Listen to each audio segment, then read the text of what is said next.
Hey everyone, the numbers are in for Palmetto Trace in Panama City Beach for February 2022. I'm Craig Duran with the Duran Group over at Berkshire Hathaway HomeServices.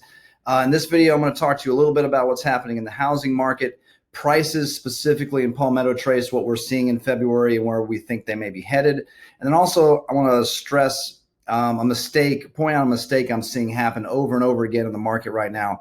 It's costing people, frankly, tens of thousands of dollars when they're selling real estate. So let's get right into it. We have very, very tight supply right now. There are not a lot of homes for buyers to purchase. Think about that for a second in the mind of a buyer.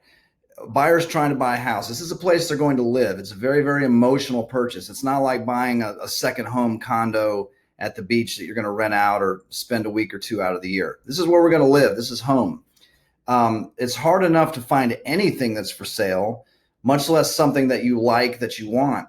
And so when something does come up with what's going on in the market right now is oftentimes people are in competitive multiple offer situations. It's just very, very difficult to buy something. And imagine that same buyer who really is trying to purchase. They may have lost out in 2, 3, 4, 5, 6 multiple offer situations. It's just very, very frustrating. This whole thing is what's driving pricing. And it's a massive opportunity for someone selling. And we'll talk about that in a minute. But let me point out a couple of things to exaggerate this. If you look at this first column, I won't dwell on it, but we're down about 40% year over year on the available homes to buy, meaning we have 40% fewer homes for sale right now than we did this time last year. And we already were in a tight inventory situation last year. When you look at this chart, this number right here, this months of inventory column is the one number to focus on. 1.47 months of inventory means that theoretically, everything that's up for sale now would be sold out in 45 days. Meaning that every house right here, it wouldn't take 2, 3, 4, 5, 6 months to sell. 45 days from now, those houses would be bought, sold, and closed.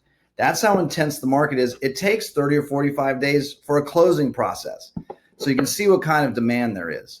Let's get into pricing really fast, and then I'll talk a little bit about this tens of thousands of dollars mistake that we're seeing.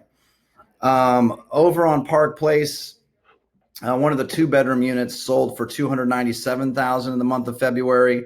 We had a 3-2 on Middleburg sell for $400,000. We're working on one on Covington that we're getting ready to take the photos on. We're asking $450,000. New listing on Oxford just came out at $470,000. Another one on Oxford at $495,000 that's coming soon. Another one on Biltmore, asking price is $524,500.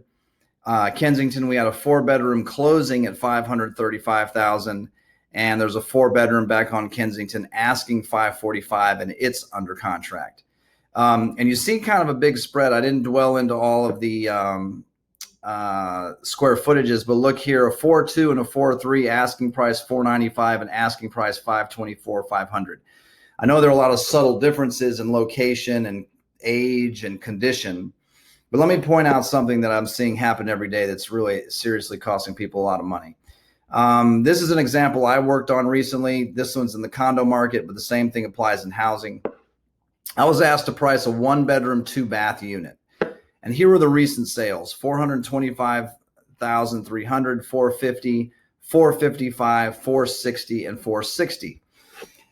The way we're taught as real estate agents to price something, we get very little education on this in school. And unless you've spent a lot of time in the market, you don't have a lot of information actually on how to price something, which is why most real estate agents work with buyers.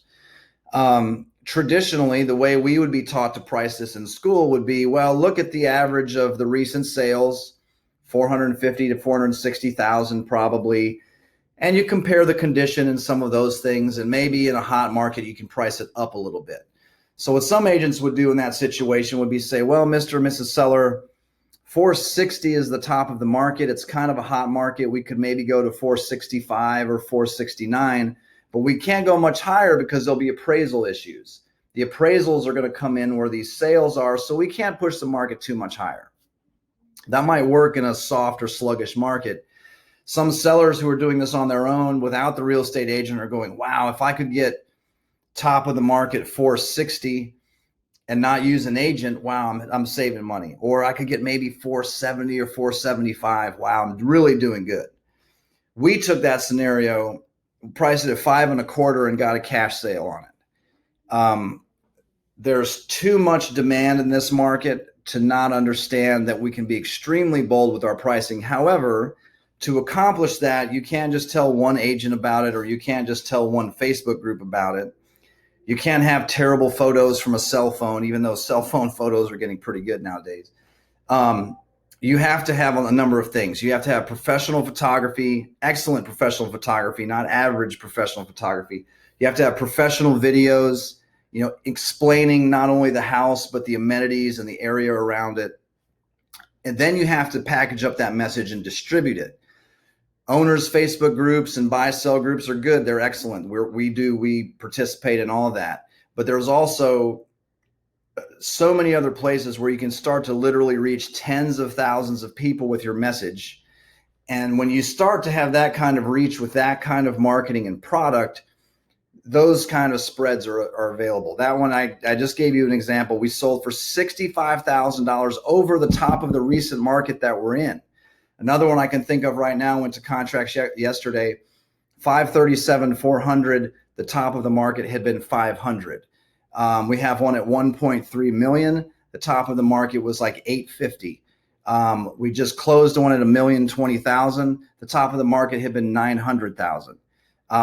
There are not a lot of people who are willing to be bold with pricing in this market. So if you're selling or you know anybody who's selling, make sure that there's a strategy behind this. The last part of this strategy that's very important is you can set the price and you can have fantastic marketing and you can distribute the message, but then you better be able to put the paperwork together that is going to commit a buyer who says, yes, I'll pay the big number, but it's going to commit them to get to closing. It's a very difficult thing to obligate someone, especially in housing, to close, to get everything closed at a high price. But it's doable. There are a couple tricks that we use, not tricks, but there are a couple strategies we use to make sure a buyer's committed.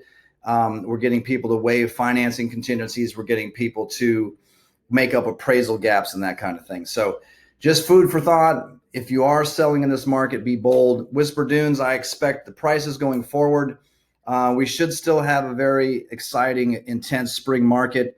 There's some new amenities coming to the area. There's a new grocery store. This probably won't affect Whisper Dunes too much. It's a little further down the beach near Alf Coleman Road. Spoiler alert, it's not a Trader Joe's.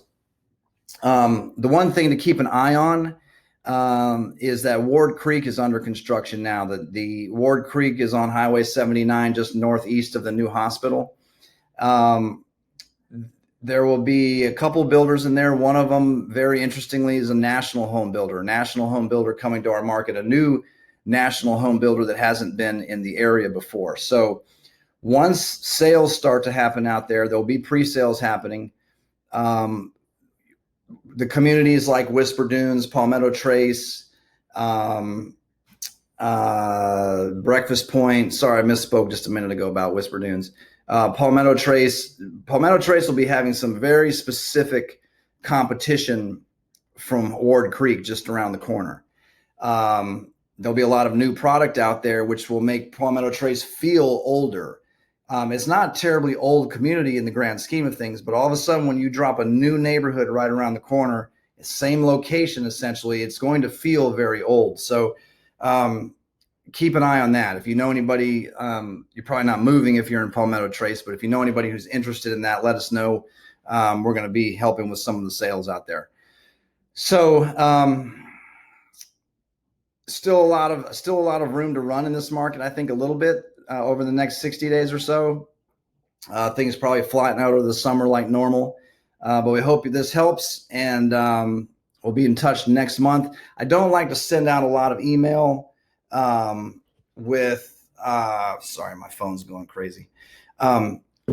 There's so much happening in the market right now. I don't like to pound out and send out tons of email to everybody. So what we're doing is putting a lot of our activity, a lot of our newest listings coming to the market, and a lot of real estate tips onto social media. So if you follow our posts or in any of our stories, You'll see some good information about the newest listings coming to the market, good advice for buyers and sellers on how to navigate multiple offers, how to get higher prices, all those kinds of things. Also a lot of information on YouTube. So a lot of the property tours and new videos that we're putting out will be there. So follow us in those places if you're interested. In the meantime, I hope this helps, and we'll be back in touch next month. Thanks for watching.